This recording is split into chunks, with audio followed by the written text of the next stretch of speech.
Ladies and gentlemen, welcome to Sam Roberts Wrestling Podcast.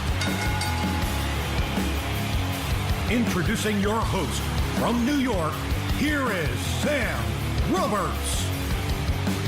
That time. Yeah, man. With me in studio, Curt Hawkins. Feelings are starting to get hurt there a little bit. Curt Hawkins, what's the haps? What is the haps? Yeah, I felt like I was meaning to do this for like forever, and then when you were out of WWE, I was like, okay, we'll just get around to it. We'll do it when we do it, and then you were back in WWE, and I was like, oh, now I'm gonna have to go through publicists and stuff like that again. Now just text me and say, hey, come on by. Yeah, hey, come in the studio. A little more complicated, but yeah. But you're here now. We're here. Where's Linendahl? She's not here today. She doesn't just appear? No, yeah, usually I just carry her in a bag with me. You know, Undertaker's gong and she appears. And she just shows up. She may be here at some point. Oh, really? Yeah, under a druid cloak. Easter egg. Okay. Yeah. What's your life like right now? Like, what's life like in WWE now? Like, you went through the whole thing, the ups and downs, I'm a young guy, I don't know if I'm supposed to be here, and then you're here, and then I don't know what I'm doing, and then you're out, and then you don't know what you're going to do, and then you're successful on the indies, and now you're back. For sure the busiest I've ever been in the business. Like, comparable to the Edge run I had, but I'd say even more busy because of the schedule. And I know sometimes it may not seem like that because I'm not on every episode of SmackDown, but I'm always there. Almost always at least do the dark match or main event when that was still a SmackDown obligation. And then I'm on the road Saturday, Sunday, Monday at the live events, wrestling. So I'm constantly doing something, even though I think a lot of fans are like, where are you? Because they only watch SmackDown. But if you're hitting the live events, you're seeing me, and I'm doing my thing. So very busy. Are you like one of those guys that when you go to SmackDown, you're like, oh, I hope I'm on this show today, and I got to do this and I got to do that, or have you mellowed and been like, as long as I get to do something? I think if you don't think that, then there's something wrong with you. Like, we used to, I can say it and I don't really care. Like, we used to bust balls. Like, JTG would literally hide in the locker room and just not want to. Like, for him to be there and we'll get his $500 a day, do nothing, and eat catering and hide in the locker room was perfectly fine to him. Because I understand it and I don't, because when you love it so much and the highs are high and the lows are low. Oh, you just want to protect yourself. And people get checked out, I think. But I refuse to ever be checked out. It's like, you could give me the worst situation, but as long as it's a match or something or anything on television, I'll do anything. I'll if you tell me I'm on the show, I'm gonna go out there and do whatever you tell me to, the best of my abilities. I would never not want to participate. How have you protected yourself from the highs and the lows? Because I've that's kind of in any field of entertainment, and I think that, and it's even more so in wrestling probably because there's so few spots. And for the most part, the people that are there because that's what they've wanted to do since they're a little kid. 100%. I've literally saw WrestleMania 6 when I was 5, and I've loved wrestling since then. So I wear my heart on my sleeve. So I can't say I deal with it well or not because it's so grueling. The highs are high and the lows are freaking low, but that's only because you care so much. Yeah, I mean, what blew me away, and I'm just gonna say it because you texted me and I didn't know if you wanted it to be public information or not. But when I interviewed Finn Balor on the podcast once, and we were talking about his action figure, and you were like, yeah, I can't find it either.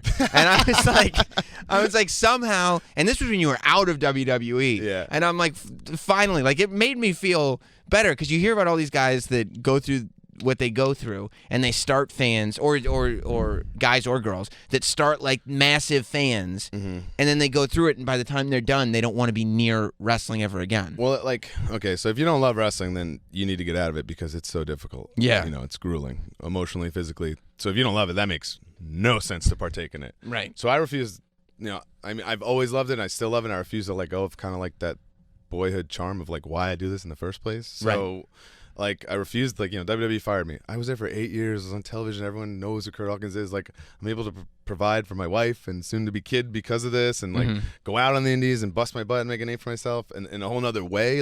That's a privilege, and I feel like holding any kind of bitterness against the WWE was pointless. Yeah. So it did. Plus I collect action figures, and I buy all the classics, and I sporadically, the Finn one was cool as shit, so you got to get that right. So yeah. All the paint was real. And it was it looked cool. Yeah, so you make exceptions here and there, but it's if you lose that charm about it, it's what's the point? But do you go to shows, especially when you were doing indies? Did you go to shows and see people that just even showing up at the Indies were not having fun? Oh, 100%. And actually, I got the idea of like that mindset when I was still in the WWE, because I would see guys like linger around the mid card and they're just like checked out and defeated, and then I've also seen like friends who I had on the roster that got let go and they kind of just sat home and felt sorry for themselves. And I'm like, well, that's not really accomplishing anything. Like I got fired on Thursday. I wrestled Friday and Saturday that weekend. Wow. Because I was like, this is great. And at the time, actually, I wasn't doing anything. I wasn't even like going on the road. So I was like, yes, I'm fired. I get to wrestle this weekend. Like it's fine. So do you like when you get fired, do you say like, okay, like because you hear like some guys have 30 days they can't do this or 60 days they can't do that. Like, do you have that conversation where like, can I wrestle like right now? Yeah, because Mark Crown called me and he was like, sorry, yada yada. And he's like, the regular things, you can't do TV stuff, expect stuff. I said, okay, Mark, I'm gonna start wrestling like immediately, and like you have to clear the first 90-day bookings with them. I'm like, I'm gonna be constantly like emailing you these dates. He's like, that's fine, just do your thing, and that's what I did. That's great. I just never stopped. Yeah. So. And it's good that they did. I mean, it allows you to kind of launch right off. It was one of the best things that ever happened to me. Yeah. It was a blessing in disguise. Well, it's like because whether it's positive or negative, when you get released, there's headlines about you in the wrestling world. Like your name is. I said, I wasn't like I was being paid to like not sit home and not participate, which like really hurt my feelings. I was like borderline depressed about it. So like they were like, no, we'll pay you. This is just don't come. Yeah, don't sporadically come to TV for a year and a half. And like I didn't go to WrestleMania 30 and I was on the roster. I just like they're like, oh no, you're not needed. I'm like, whew, that's bad. And that was like the dying days. And I was like, okay, so that hurts. That hurts your feelings. So especially WrestleMania where it's like I can't do something at Access or do anything. Like I think that was the first Battle Royal, dude. I wasn't even in that. Oh yeah, the Andre Battle Royal. Tatsu's in it, and I'm still pissed about it to this day because he didn't deserve that shit either. So like, do people who were experiencing that with you, do they look at you now almost enviously? Like, well, I didn't think that there would be another run, because that's why people get bitter, right? They think it's just over. I hope people see it as like I've set an example. Like it was 2 years almost to the date that I was fired and rehired.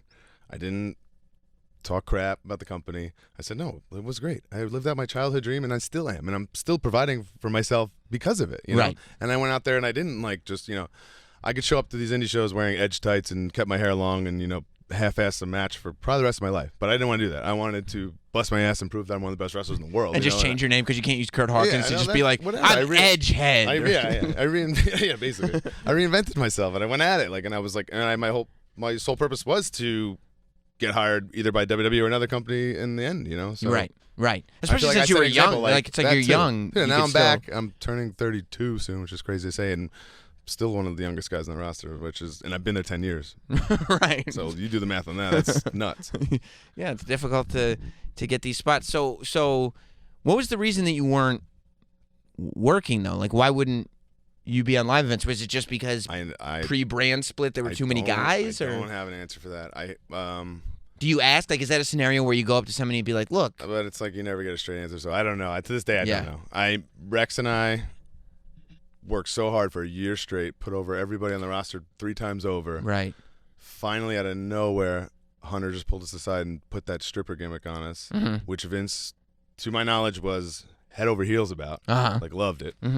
I was taking like private booty dance shaking classes on my off days. Was he asked? Were you asked to do that? Or? I was sent to it, and the WWE paid for it. Yeah. Wow, that's amazing. Like that's how serious this was. It's committed. And then another thing to this day, I don't really know exactly what happened.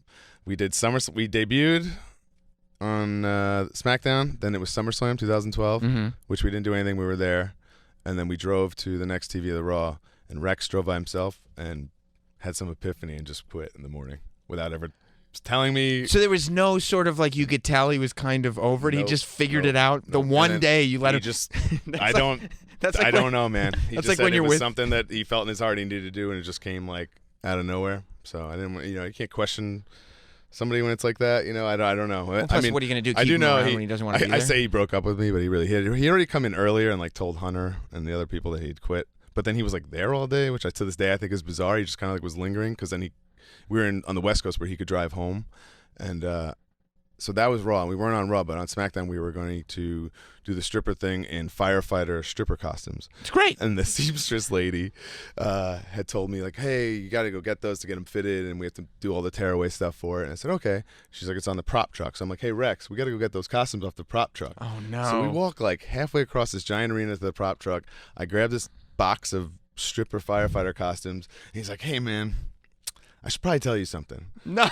So, like, I say he broke up with me while I was holding this box of firefighter stripper costumes. He goes, And what did he say to you? He goes, I came in this morning and I quit. And I was just like, wait, what? And I quit. I was like, really? He's like, yeah. And I was like, oh my God. And it's just like, I got 1,000 thoughts going on in my mind, but that's what happened. But anyway. So and then once the thoughts all like clear up, you're like, why are you here? Why are you here? You can't. Why are you here? Everything about it was so bizarre to me. Yeah. So my wheels were spinning, a million thoughts. I immediately like went and found Hunter and said, hey, Johnny Curtis wasn't doing anything at the time. I was like, just put me with Johnny Curtis. We'll keep on going. We only did it once. It doesn't matter. We'll just keep rolling. He's like, oh, I'll think about it. And to this day, I can almost tell you surely that planted the seeds for Fandango because he started dancing in like NXT and like that was there. And then the very next weekend, I blew my knee out and was like never booked again consistently. It was just like this wild series of events. Actually, at the time, I blew my knee out on the live event, so then I was at TVs, but I was just like getting MRIs that same weekend. Like, and obviously not booked because I'm hurt. And Arn walked. They were just coming out of the meeting, and Arn, I guess they had come up in the meeting. Hey, Hawkins got hurt this weekend. And he walked in the locker room. He looked at me. He's like, "Son, if you didn't have bad luck, you'd have no luck at all." And that was about it. That was the end of me. But then I was still. But you hired for almost 2 years after that, and I never consistently booked. Like I was just literally being paid to like sit at home, come sometimes. But didn't you did a thing with Tyler Rex later at an indie show. So didn't you talk to him at some point? I explained to him and said like, why did you do that? Well, what's the point? I guess it was over. You know, I guess it's over. Like why harp on it? It's not going to accomplish nothing.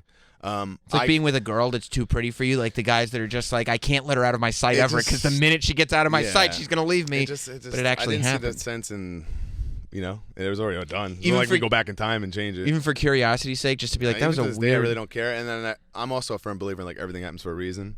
Yeah, and I guess you're in a better place. In my heart of hearts, I did not want to be a male stripper. I did not want to. You know, I was going to try my best at it, but I sucked at it. I didn't really feel comfortable doing it. So it all kind of worked out. Rex did one tag match with me when I got in the Indies because I kind of explained to him like, hey man, this indie thing's kind of cool. Like you could come to this autograph signing and get paid to stand there and meet people that like genuinely want to meet you and are very nice to you and like it's money. And he's like, oh okay. And I kind of got him to do a couple things like that, but you just didn't have it. You didn't want to do it anymore.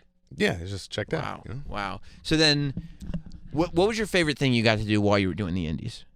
Man, there's a lot. Because I know I saw a bunch of it.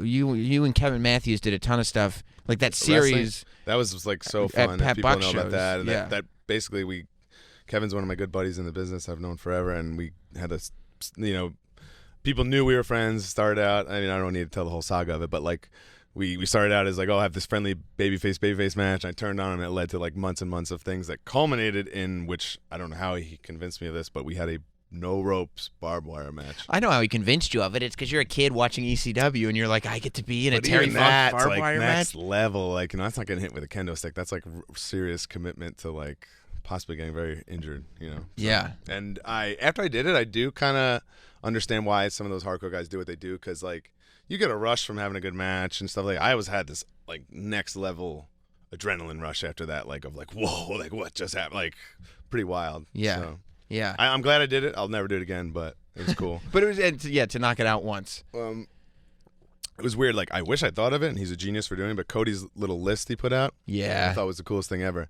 I had that list, but it was like in my head, you know. Right, you didn't make it. And to myself, like I got to wrestle the Young Bucks. I wrestled AJ Styles when he was the IWGP Heavyweight Champion. That's cool. I did Ebola. I wrestled Chris Hero, which was real important to me. Like, I did so much stuff. The little TNA run I had was like so fun, and like to be the tag champs, and like it was cool to be there and have like this storyline that had a beginning and an end, and we got to do it. And I thought it was like really fun, and getting to know Jeff Jarrett was great. Like I really like. Did you do everything on your head list? I guess that's the point of what I was trying to say is that like the head list was kind of like accomplished. I couldn't really think of much that wasn't there. I wrestled Billy Gunn. I did there's so many I could go on and on. You know, I danced with Scotty Tuhati a couple times. You know, like, you know, there's so many things I could tell you about. Like, it was nuts because I was literally working every weekend. Yeah. You know? Were you surprised at how much work there was for you in the Indies? Or did you kind of expect it? Yes and no, but it's hard work, and like I'm hustling and being my own boss and a businessman and making contacts, and like I always my theory with the Indies was like, okay, I am gonna go to these things, be a gentleman, be nice to everybody, and bust my ass, and then the money, maybe I'm not gonna like hit them for this big fat payday because the money is gonna be in a repeat business, and in the long run, I'll be asked back because I'm great to deal with, and I'm gonna have a great match, and I'm gonna elevate their talent and things like that. You know, I understood that without being told that, and it worked. Did you like when you look at like what you can do in WWE?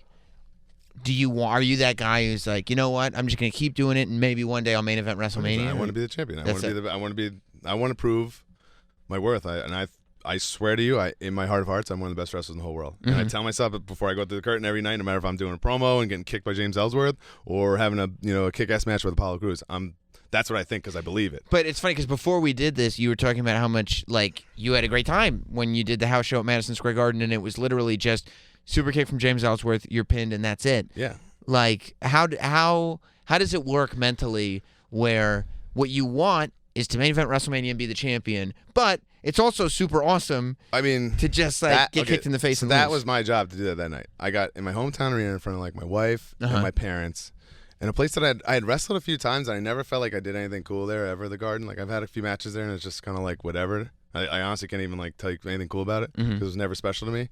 That was like I felt like my parents texted me after, you know, because we took like a charter for like I left right after that, and I wasn't even home. And they were like, "Oh, good job tonight, whatever." And I said, "You know, I finally feel like I had a moment in that building, like, and that was like, right, you know." And it doesn't matter that it was like a promo and getting super kicked by James Ellsworth. What matters was the reaction. The place was electric. Like I feel like I did what I was supposed to do. I had him in the palm of my hand. The Ellsworth got. Like, you would have thought the freaking Rock came out because this was like at the height of like Ellsworth mania. Right. It was unbelievable, and I was like, this couldn't have went better. Right. You know, and that was our spot on the card, and we did it, I think, to a T. So it's about the moment and making the absolute to most. Me, yeah. Out Above all, that's what it is. You know. Yeah. You're not gonna sit there and be like, well, I gotta win tonight. No, we know why that's ridiculous. Yeah. You know? Yeah. Totally. So, what was your growing up? What was your wrestling name? That's another weird thing. Unlike other kids, I never had like this fantasized this like name. You're just gonna be Brian Myers. Just Brian Myers. Thought like, but nobody was Brian Myers. But like when we were growing up, like nobody had their real names. I know, but I don't know why. Like they had a whole gimmick. There was like I think it's half that I was so naive that I just assumed like, well, yeah, that's everyone's real name. You know, like yeah, Repo Man. Duh. You know, like I don't think like I really processed it till like later on, and then it was like too far gone. You know, like Crush. Yeah, his name's Crush. One word. Yeah, sure. Yeah, no. Duke Drosey's middle name happens to be the dumpster. Henry O. Godwin. No, duh. Of course he's gonna be a pig farmer. He's got those initials. Duh. Yeah. He was born to be this. Yeah. No, I really, truly think that's what I thought. So, yeah. So it just never occurred. I just never had that fantasy, and then I've said this in other interviews. Like I don't remember what it was, like maybe an online article, like in the infancy of the internet or something. I saw something with Bret Hart where he said, "Don't be a backyard wrestler. That's not what we do. So you may think you're doing the right thing, but it's not. This is an art form, blah, blah, blah, blah." And that like stuck with me where I didn't even like mess around with that stuff. You were never a backyard wrestler? I didn't really. Because like now I think it's people know it's a little silly, especially with the amount of schools. Yeah. But when like we were around high school age, so I'm about the same age as you, everybody was backyard wrestling. I know. Like in the late 90s. Somehow in my head, I read that thing and I was like, well, Brett thinks it's ridiculous, then it's ridiculous. It's just so funny. Like I feel like you weren't one of those. Did you ever get to a place like when you're like an older teenager or whatever where you're too cool for WWF, WWE, whatever, or was it always just like mainstream? It was tough too because I went through like the early 90s, the Hasbro era of like where like you're a kid and it's acceptable, and then like it gets a little hazy, and then Attitude Era, everyone loves wrestling. You're like, this is the best. I don't even have to try. Everyone likes wrestling. And then like when I got into like high school, it dipped down again, but I was like I stuck tight to it. I just made up my mind. Like I don't know, I wasn't gonna have it any other way. Yeah, I was always the same way. Like I would find like of course like ECW comes out and you fall in love with ECW, but you never stop watching WWF. ECW still is what like I live and die by, and like I've also made up after all these years that wrestling fans are very sentimental. So I think like it's like where you are in the time of your life, and you see something, it just kind of like it stays with you sentimentally. It's like forever. music, I guess. Yeah. Along the same lines. Yeah, and like I just feel like ECW has that sentimental vibe to me that like I'll never let go of for whatever reason. It always means the most to me. Yeah, I'm the same way. There's just something about it, Mm-hmm. like just the way it looks, the way everything. I think it's like how impressionable you are. Yeah. At that time. I don't know. Yeah, because you watch it back now and you're like, I can't take it out of the context of that though. Like I know I'm watching through a nostalgic lens because I'm like, this is still amazing. Yeah. But like if somebody's with me, they're like, this isn't. Yeah, and they don't get Like it. the production value's bad. Like yeah. and you're like, That's wow. I no disrespect to Roddy Piper. I love Roddy Piper, but I missed I didn't see mid '80s Roddy Piper live, so I only see in Right. retrospect. So it's Like hard you saw for me. WrestleMania 8 So Roddy like Piper. my brother, who's like 5 years older than me, is like Roddy Piper's the best ever. Yeah, Yeah. And I'm like, he's cool. I saw the guy painted his face half black, like Yeah. I saw that Roddy Piper. I it didn't like and I've relived history and I've seen it all, but it's a different vibe to me because I didn't live it. So who's your favorite wrestler growing up? It's like Mr. Perfect, Shawn Michaels, Bret Hart mixture there. So you liked the bad guys as a kid? That was another weird thing. I always I liked those guys, but I didn't know why. You know? Right. And then I got older, and I'm like, oh wow, I had like really good taste somehow. Yeah, they were You actually know? they're all like really Yeah, good, yeah. like technicians, and, like yeah. just the best ever. But you know? weren't It's sitting there as like a kid being like, their work rate is phenomenal. like, no, I know it was like a subconscious thing that I just somehow figured out. When you watch the vignettes for Emelina, do you go back to your Brodus Clay days and be like, I am not going to be the guy who loses to Emelina Oh, God, every I hope week on not. Raw? No. Yeah. I volunteered for that actually For the Brodus Clay thing? I was- That was right around the time when you first started using the cane and everything, right? Yeah, and it was like, oh, this is an opportunity to be on Raw. Who cares? Yeah. People remember to this day. People talk about it. And, like, oh, And you're you got a Brodus- toy out of it, you got right? A toy out of it, and I was Brodus. People always say, "Oh, you were Brodus' first match," especially because that was such a swerve. Because he had those vignettes where he's like a badass, and then we got what we got. Yeah. But Whose idea was I'm assuming with the cane and all that stuff was your idea, just trying to do something? yeah, so like the original NXT when it was the game show, and then it turned into like a show that. Oh yeah, the when it was on Sci-Fi and it was. And it was whatever a bad reality game Yeah. show, and then it turned into it was only on like maybe Hulu and Yeah. WWE's website. Yeah. Rex and I got put on that, and it was like kind of like free reign. We were like pitch things, and they would come true, which is like never happens. So we were like, okay, and then like, we were able to do a bunch of stuff, and no one cared. And one weekend, it wasn't booked per usual, and I like blacked out on watching Brian Pillman matches, like seriously, like 48 hours worth. What era? So I bought a compilation DVD of when he turns heel in WCW, Uh-huh. all the way to like leaving WCW, all of the ECW stuff to the WWE. Wow. Yeah. So it was a quintessential loose cannon. It was era. That's what Not it's titled. Flying Brian. I know, yeah, Yeah. that's what it's titled. Yeah. Like it's like the loose cannon collection, basically. Yeah. And then the moment when he debuts in ECW, the lights go off and he's just in the middle of the ring holding the cane in the air, like I do, and I just went, I need a cane. And I immediately just hit the internet and just trying to find cool canes, and that's where it started. And I thought, like, above all, people go to a wrestling show and be like, I don't know who that guy was, but the guy with the cane was really entertaining. Like sometimes, like, Right. if they don't know who I am, I want them to at least walk away with that, maybe. Well, that's like I would always go like to shows with my dad, who he didn't like wrestling. I mean, he thought it was goofy. Like he didn't hate it, but he just didn't watch it, and he would like just get a kick out of it, That's kind of my dad is about it, I think. But he would be the guy who's like, yeah, I like the guy with the cane. Yeah, I mean, like, yeah, we went to my first wrestling show was SummerSlam '92. Which is in bizarre to me Wembley. that yeah. Yeah, it was, which Is is that weird? That's so weird. yeah, it's an amazing first show to go to. Yeah, but like from that point on to this day, if you go, Dad, like who's your favorite wrestler of all time? Nails. Whoa. Nails is his favorite wrestler of all And time. then what? Why? I don't know. He beat Virgil on that show. Yeah. It wasn't even like he just beat Virgil. He liked the bright orange jumpsuit. He I just just liked the got whole him. thing. He Man. believed it. He was like, yeah. Man. That was the Undertaker came out in a hearse. LOD had the There's gold a lot shoulder of, a lot of pads. theatrics of that one. But he was like $1 Million Man had the white tux on. yeah, it was, But my dad was like, Nails is my guy. I was like, all right, that's Dad. interesting. Yeah. I guess another thing about the cane is I kind of like, if people question, I'm like, well, Hacksaw Jim Duggan has had a 2x4 for 30 plus years, and nobody seems to question that whatsoever. But I can't have a cane. Yeah. I was like, I can have a cane. Yeah. I think so. Yeah. And then do you have to, like, do you just show up to the building and you're like, hey, is it cool if I bring this cane with me to the ring? Dude, I call it the rib that keeps on ribbing that I've done to myself because it's rough, man. Well, how so? So I've had about it's the same one, but I've probably had about 5 over the years now. Uh-huh. So if I'm on a full loop, I gotta bring it with me. Like I take it from my home, leave Saturday, connect sometimes, go drive to the show. I use that cane the whole loop.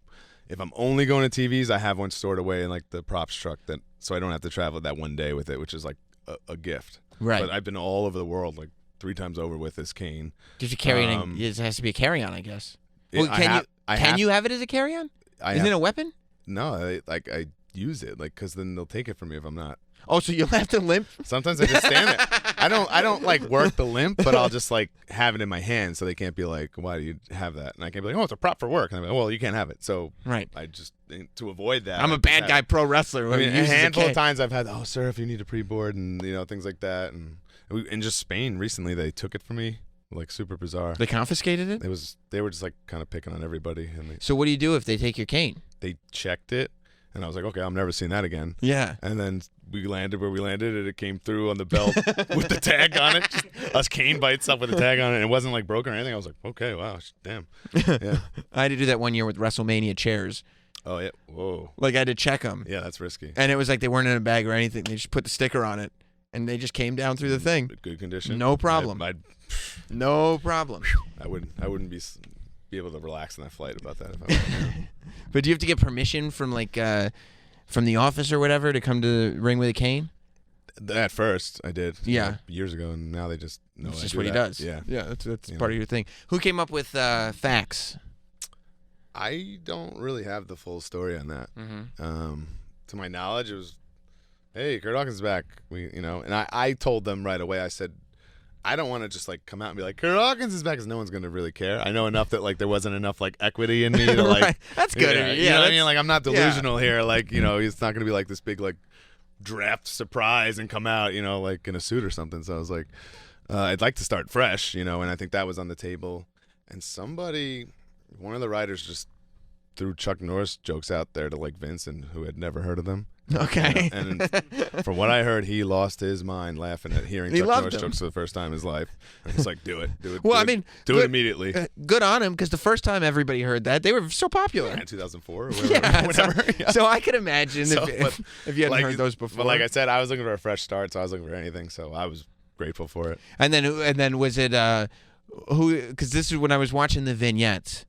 I was figuring that you were just trying stuff. Were they telling you, all right, do this one with your head in between your legs, do this one with a goofy face? It really was? In this accent and this and that. There's actually, I don't want to drop his name because I don't know if he wants me to, but there's a writer who works with me who's like the man. Yeah. And he's written all it's called the God mic, my entrance. Yeah. Those are great. Yeah. Pre-recorded. Yeah. And he's hilarious. He writes all those, and he wrote all those. And everyone had the position and the voice. And sometimes the voice was like something I couldn't handle, and we'd sit there and compromise until it came to something like something doable, But you show he'd be like, do this in an Australian accent. I'm like, dude, I've never even attempted that in my life. But you show up, and they're like, for some reason, they have this idea that like Hawkins does voices. I mean, what I was told is that, hey, Vince wants to see you do these on camera and see if you can handle it. So I took it as a challenge. I was like, okay, game on. And I was, going for it. Right. But some of them, I'm like, come on, dude, I can't. And you just I'm a wrestler, not a trained actor. I can only go so far, especially like a voice actor or whatever, like different an impressionist actor. Yeah. Like I also do Christopher Walken if you want to do that. Oh, you want me? Yeah, sure, I'll nail it. Although if anybody's listening to this, De Niro, got it. Yeah. If anybody's listening to this, they'll probably have you do a Christopher Walken at some point. Great. What do you what's been the best part about being back? Like what that you've done have you liked most? I don't know. That Ellsworth thing in the garden was really fun. Yeah, it's rewarding. I've been like, I guess above all, like I said, that last time things, I don't want to say ended badly, but I wasn't like being booked and using. Now I'm like, I've never been so busy, so that feels good, and I feel like appreciated, and I feel like I've always said this, like you can't hit the game-winning home run if you're not on the team, and right now I'm on the team, so that option's there and on the table, and I'm literally trying my hardest at everything that's been handed to me, even if it's just the littlest thing, even if it's make so-and-so look better than he is in a dark match, I'm going to do that. Is it funner now than it was? Because I feel like when I was young, I feel like I took a lot of stuff way too seriously, and like, if I don't make it right now, this is everything to me, and blah blah blah. Like, is it? And then it became a little more difficult to just take the challenge that's in front of you at this moment, and just do that well and have a good time doing that well. Yeah. Does that come easier to you now, or were you always fine with that? I don't think I looked at it like that, but I looked at it like more like naive, like, oh, this is never gonna end. Right. I think that's the spectrum I was at. Right. Now I'm seeing it that way, like I'm older and more mature, and just kind of like, okay, right, one step at a time, patience, relax, But then I used to be like, oh man, this Edge run's never gonna end. We're just gonna be on every pay-per-view forever and make this money. It's great. Yeah. But that's literally like that's kind of how I was thinking. You're too naive. I was 22. Yeah, and that must have made the lows terrible if you don't see them coming. There you go. Whew. Yeah. Whew. There you go. Man. So the lowest low is being told you can stay home for WrestleMania. You're not needed. Is the highest high WrestleMania 24? Nah, I don't know what the highest high. I haven't felt the highest high yet. I'm still seeking. Yeah, yeah. I'm looking for it. Right. But that was the WrestleMania 24 moment had to be huge. Yeah, it's something that no one can ever take away from me. Yeah. That's what I told Zach. Like, Zach, that IC title thing, I literally reacted like an 8-year-old kid when he won. Yeah. He didn't tell me, which I'm so glad he didn't, because it truly hit me like the real emotion of it. And then I was there. I was at WrestleCon. So I was like, oh my God, I got to come see you. And I went to the party to go congratulate him. Yeah. And he sees me and he's like, got this long face like, I'm losing it tomorrow. I'm like, yeah, but no one can ever take away what happened tonight from you. Like, that's forever. That's history. Like, no matter what. Like, I literally, I was watching that. Linendoll was there with me that night. And I was oh, she's going to love that. Who did that? I was watching it, though, and I looked at her. I was like, it doesn't matter what else happens now. It doesn't. He did it. Like, that's that thing that you wait for, and it happens. It's from like a DVD, and I know Jericho says it. He's like, things WrestleMania live forever. Yeah. You could have like this badass match on a house show. It's kind of forgotten, like, as you drive away from the building. Right, right. But like, you do things WrestleMania, they live forever. They're not doing a WWE 24 documentary on this great house show. Yeah, oh man, we rocked Des Moines that night. Yeah, it's not gonna happen. Yeah, but that's where I remembered it too, when they put on the WWE 24, and I saw that moment like in the context of this documentary. Yeah, and I'm like, that's never gonna go away. Those things are great. I just wish I would get them out a little faster. Yeah, it does take a while, doesn't it? They are awesome though. It does take a while. Yeah. I can't wait for the one on Zack Ryder and his knee injury. You think it's coming? In his mind, yes. Rebuild, reclaim. Woo. What are you? So what are you a fan of right now in wrestling? You know what I mean? Like, what do you go home and watch wrestling? It's weird. This is like the first time that like I'm a little less, but because I would imagine like I used to be like I literally wouldn't miss if wrestling was on television. I'd have everything on my DVR and I would watch every second of every show of every company. Even if you were on the shows? Wait, I'd always watch my stuff at least once. Okay, to study. Yeah. But and to be like, I'm saying my DVR was set. I would watch every episode of every company wrestling show beginning to end every week for years, and like just recently I've finally like calmed down. And I think it's just getting older. I'm so busy. I'm married. My wife's pregnant. Yeah. Buying a house. I got a lot of like adult stuff going on. Right. And I think that's finally subsided. Is there something about having a kid that you're like, oh, I might like this as much as wrestling? Like, has that hit you at all yet? I think about it. I definitely think about it. Yeah. Do you know if it's a boy or a girl, or are you saying? So we're not going to find out. You're going to be surprised. Yeah. When it comes out. Yeah. Wow. It's my wife's idea, and I had never thought of something like that. But then I was like, I don't think that bothers me. Whatever. I think as we get closer, maybe it'll bother me, or I'll be a little more antsy. But right now, I still don't care. Yeah. So it's not like I'm gonna like take it to the store and return it. If I don't get what I want. It's the same deal. I guess I just think in terms of like figuring it out, because like when I found out we were having a boy, I was like relieved, because the first thing I was like, all right, I can raise a wrestling fan then. I know, and I have so much stuff like wrestling buddies and toys and stuff like purposely didn't I see on your stored ready to go like for my kids. So if I get like 2 girls in a row here, I'm gonna be like, oh god, let's go. I can't, Was it you that Instagrammed the Ultimate Maniacs onesie? Yeah, the office sent me that actually. I gotta get that. Yeah, I gotta get didn't that. know that existed, and I know all kinds of merch things. I knew because somebody at the wife of somebody who works at WWE was at my wife's baby shower, and I was going through the stuff to put it away and everything, and I picked up 2 things, and I knew exactly what she had brought because there was an AJ Styles and a Nakamura onesie. I saw those on the website. I was like, good God. I had no idea they even existed, but I was like, fantastic. This is perfect. Much appreciated. Thank you. It's like for 12 months. Actually, so this is a little off topic, but I've been, as a fan, I've been wondering, like, lately the Ultimate Maniacs have been so glorified in time, and it was like a match and a promo. I know. It was like the whole talk about that for a second. The whole Ultimate Maniacs Warrior run. leaves.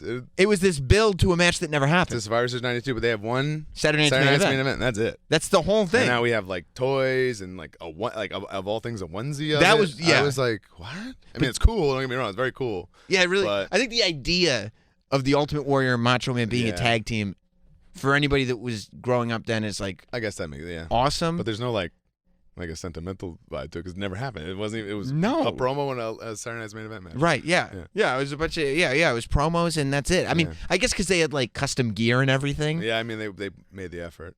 Yeah. Yeah, but it did. It just because it died right before Survivor Series. The fan of me has been just pondering that lately, on and off. I'm like, man, that's really been glorified lately, and it's not something to glorify. Well, it really makes you realize that like history has a weird way of telling stories. Oh yeah, of course, yeah. So it's like you can't. So maybe one day they will be like, oh man, there's this great Curt Hawkins Brodus Clay match, and it was like, you gotta get eyes on it. You got to see this. It was incredible. He does a go behind, then he dances to get out of it.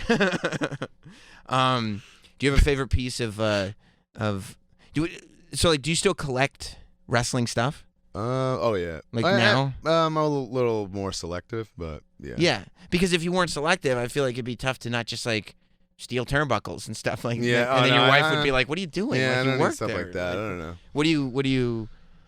What's your like favorite few pieces that you have? Oh man, I don't know about that. I have an entire Hasbro set, like mint and loose. With the mailaways? So I told Zach I gave up on that. They're too stupid, like for me to justify the money. Yeah, they're really expensive. They're expensive, and there's not much of a difference. Except the Hogan. Maybe one day I'll get the Hogan, but yeah, I mean, there's only 4 Hogans already. Yeah, that's true. So like, I don't know. Yeah, I told him that and the King of the Ring. I was like, that's a yellow ring. It's just like stupid. I'm over it. I said I got a mint ring. The whole rest of this, everybody mint. Yeah, I cherish that. Like going back to ECW being my favorite. I have those ECW figures like my favorite thing ever. Because I think like the idea that they were even made in the first place, it's crazy. Yeah. And then some of those guys, I mean, they're gonna get figures soon from that other company, but like Jerry Lynn and Steve Corino, some of my Candido, some of my absolute all-time favorite wrestlers. Right. That's their only figure. Right. So I went nuts a couple of years ago, and I got there's 40 figures with like a couple of repaints and whatnot. I have every single one mint on card, autographed. Except Mike Awesome. So if anyone out there has a Mike Awesome signed, please hit me up on Twitter. I will pay you handsomely for it. Better have that COA though, certificate of authenticity. Actually, I've become such a psycho. I could. You can pick out a Mike Awesome on a piece of paper right now. I could draw Mike Awesome's autograph because I know what it looks like because I know what I've been looking for it's been years now. Wow. Yeah. Because you have all of them signed. That's a proud part of my thing, but it's just, and it's probably not even worth anything. It's just so sentimental to me. Yeah, that's what it is. It's bizarre. Yeah. Yeah.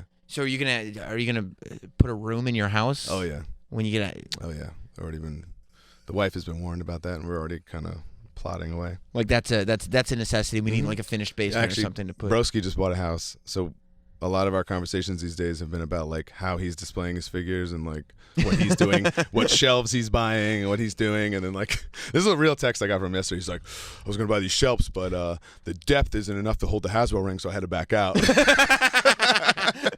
So this is the serious talk these 32-year-old guys who've been in WWE for 10 years talk about. I forget who I was talking to about Zack Ryder not that long. Maybe it was a guy from Ringside Collectibles. I don't know. But he said like that Zack Ryder has a bad habit of making giant collections and then selling them and then rebuying them. It's a nut job. It's he also, you know what drove me crazy about him, and this is just my OCD, when I saw it, because I have a complete set of wrestling buddies, and I saw that he does too, but he put them in a Tupperware, and he flattened them. So they're all mushed? They're all like flat. And like they don't retake their shape. Yeah, mine are in like a garbage bag. Yeah, so they're still kind of, yeah. I have all mine on a shelf. Well, those I have like a really nice Hogan, Warrior, and Savage that I was just saving for my child, basically. Yeah. It doesn't look cool in my bed anymore. But, I probably had to move on from that. I'd probably do that. I actually have the WCW Brett too because I thought that was cool looking. Was it? There's a talk or no? I took the batteries out of it because it would like go off in the middle of the night. Well, it's just Brett, honey. Never mind. You didn't hear anything. Was your wife a wrestling fan when you met her? No, but her brother was, so she had like some kind of like a understanding of not what she was getting into, but right. like. How do you pose? Because people ask me all the time. There's a lot of really. This is why I'm asking you so much about your collection and stuff, because I think people feel better who are adults when they listen to this and know that there are people with just. There's so. I mean, with the internet, like you can see that, like. Yeah. You're not weird. There's so many people that collect. Right. Whatever. And whatever, it's like when whatever you're floats your boat. When you're making if it makes you happy, like, and it's not like we're doing drugs here. It's like right. a pretty harmless thing. And when you're making an action figure of Akeem the African Dream, it's not targeted at kids. Yeah. You know what I mean? No, none of them know who that guy is. Or I bought 3 Fred Ottmans this year. I don't have the Typhoon yet. Wrap your head around that. That's pretty big. Yeah. How do you get that conversation with your wife when you start dating her or whatever, and you're like, well, this is what I do. This is my hobby. Or was it not even like a thing? It is it's a thing. You have to at least have that initial. Yeah. Yeah. But it's like, this is part of the deal. Just like, babe, this is happening. It is what it is. I could be doing a lot worse shit. Right. Or, if you want to get on the Hawkins train, this is part of it. And I also, like, when my friends bust my balls about it, I'm like, well, I am an action figure, so I feel like I justified it. That's true. So F off. Like, how many of your own action figure did you get? I have at least one of all of them. And then I keep, like, a tote of, like, extras, just, like, give people when they ask and stuff, even whatever, friends and family. The Mattel one's the best one, right? That's my favorite. I love that toy. Yeah. Yeah, so I'm hoping there's a new one on the horizon. Did you scan? I haven't seen them once since I've been there. But and we've done West Coast loops, and they haven't been there, but we have West Coast loops coming up the next 2 weeks. So you're kind of hoping? I'll be on the hunt. Yeah, exactly. Yeah. Got a new haircut, Mattel. I mean, they know, those guys know me from last time. So. Well, and where did the name Curt Hawkins come from? So Armageddon 07, they finally said yes to the Edge idea. And we went through and we dressed as Edge and did the. That was your guys' idea? Whose idea was that? It's completely our idea. Wow. We got in Edge's ear about it, and he was like, "Oh, it was actually pretty cool." And he didn't know us from a hole in the wall, so it's a pretty crazy idea. Mm-hmm. Like, I remember when it first happened, I was like, "Holy shit!" Like, they're doing the doink thing with Edge. That doesn't make any sense. But we have our whole careers to thank to him because he didn't know us from a hole in the wall. The Major Brothers did hi and bye to him for 6 months. That's all he knew. Yeah. And he said, "Oh yeah." He thought, "Hey, I'll give you guys a shot." So we did that. That was Sunday in Pittsburgh. We had off Monday because it's the old brand split, so we didn't have to go to Raw. Tuesday is Rochester, and we show up, and the writers got me, and they're like, "Vince had no idea you weren't real brothers," and he is not happy about it. He wants you to change your names tonight, your new characters, and just say it was all ruse, and you're really so and so and so and so. He's pissed because he felt like you were tricking him. I to this, it's one of those things. I wasn't there. It's just what I'm being told, but I've been told by a couple of writers over there that that's what happened. And then the other funny thing about the whole deal was so Johnny Ace comes and finds us later. He's like, "Yeah, you're with Edge now, so you gotta have a name like Slash and Dagger, something like that." So we're like, "Oh my god!" Emoji eyes, whoa. Yeah. And you only have 2 hours to figure this out. Plus they're and we have to run it by legal, so it's got to be approved before you go out and say it. And we're like, "Oh my god!" So we're like, "What?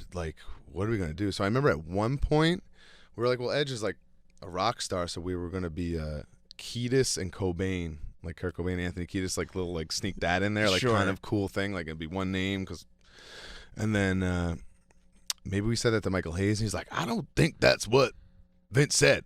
So he's like, "Let's go find out." So then we went into his office and asked Vince to his face. He's like, "No, I just want you to have real, believable, regular names and not be brothers. That's all." And we were like, "Oh, okay. Well, we've been pondering these dumb names. Oh my god!" Right. So that set us back another thing, and then finally, I picked Kurt because of Curt Hennig, who's been one of my all-time favorites. So that was easy. And then I'd always, in any kind of conversation that I had with Ed before we became friends and did the deal together, I said, "You look like Taylor Hawkins from Foo Fighters." Right. I always had thought that, for years. And obviously people say that to him too. So yeah. That's where I got that from. And there's Curt Hawkins is born. There, yeah. Boom. That night we had to say it on the mic, and it was so new and foreign to me, I was my biggest fear was remembering exactly what my new name was. It was so pretty nerve-wracking. Yeah, repeating it in your head. The whole rest of the promo was whatever to me, but I was I have to say this name right the first time because it's that's hilarious. My new name. Because I always think that when I'm doing something in front of an audience and I just met somebody and I don't I'll be interviewing people, mm-hmm. Not wrestlers, but celebrities or whatever, that I know them. but I'll like have to glance down at the paper You before get I nervous say 'cause thank it's you. embarrassing, right? Yeah. Dude, yeah. my one buddy, Paul, I'll shout him out on this. He's like the best at like, hey, Paul, nice to meet you. And they'll be like, yeah, we've met 7 times.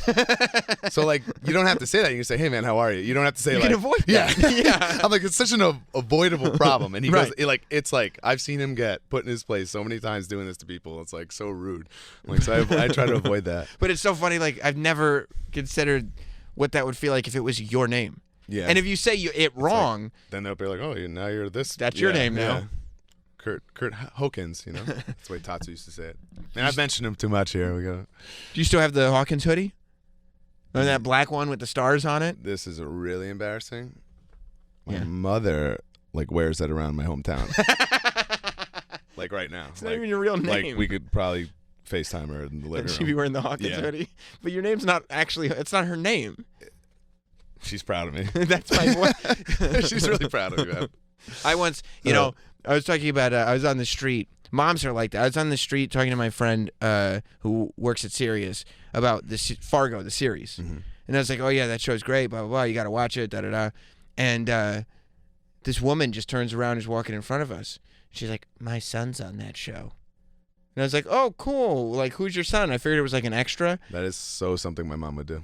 It was Jordan Peele's mom from Key and Peele. Oh, that's cool. Yeah, it was his mom, and she's just going up to strangers that's being pretty like, cool. do you know who my son? And I was like, My mom always looks for any little opening to just brag about me, which is nice but also embarrassing. Yeah. Yeah. I would say so. Have you thought about T-shirt designs? Are you going to try to get a Hawkins T-shirt? I think the new Cena line really set me back a little bit.